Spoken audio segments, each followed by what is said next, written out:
sa tuna pasta. Tuna pasta ay gagamit ako ng tuna. Tapos wala kasi isilibs kaya ang ginamit ko na lang ay pechay. Tsaka syempre maraming tomatoes, bawang sibuyas, and syempre ang century tuna. Century tuna. Yan lang ang ating recipe. Century tuna kasi mag-gigisa na ako. Yun, dalawang kanang century tuna ginamit ko sa 800 grams na pasta. Okay, pangkit ng olive oil. Nakatin ng olive oil para healthy yung anak. Kasi magandang olive oil. Ay, pangkit na mahal kasi olive oil. Bawang.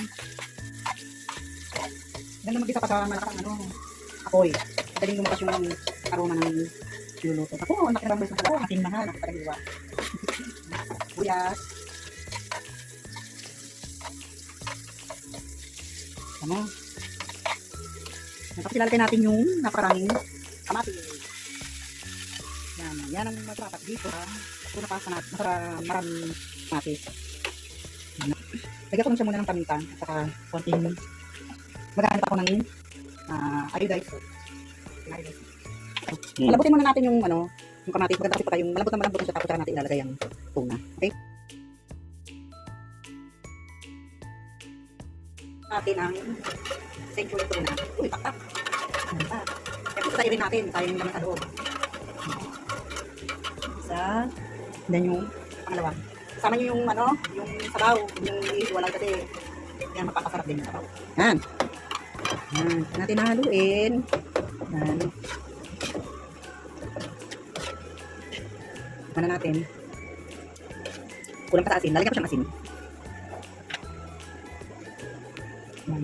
Ako mas gusto ko yung mas marami yung asin dito sa sauce niya kasi pagka nilagay mo na yung pasta, mas madali siyang tumabang. Hindi katulad ng spaghetti kapag sinama mo na yung sauce niya, nag-spread lahat dun sa pasta. Ito hindi. Kasi na kailangan yung sauce, medyo dagdagan nyo ng asin. Yan. Yan. Lalagyan na natin yung sauce natin.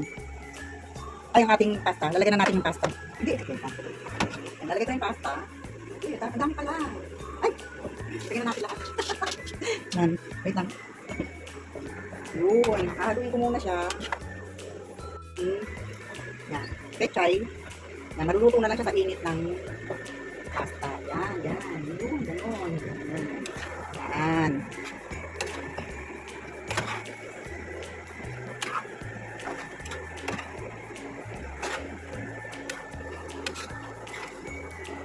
Namin lang natin hanggang sa maluto yung pechay. Yan, tapos na siya. Yan, di ba? Sarap niyan. May gulay ka na, may pasta ka, meron kang tuna. Yan, tara na, pwede na tayong kumain. Yan, sarap niyan ha. Ito ay ating tuna pasta. Yan. Tara na, kain na tayo.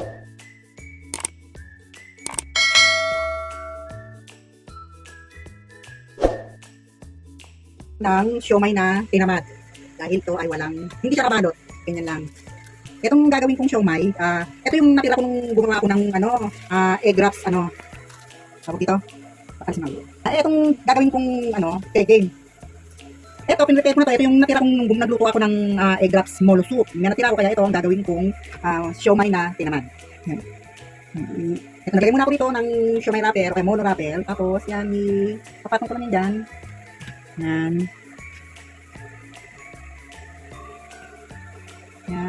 Yan. Gagawin ko itong dalawang layer. Yan. Ito ay para rin ginagawa ka rin ng lasagna.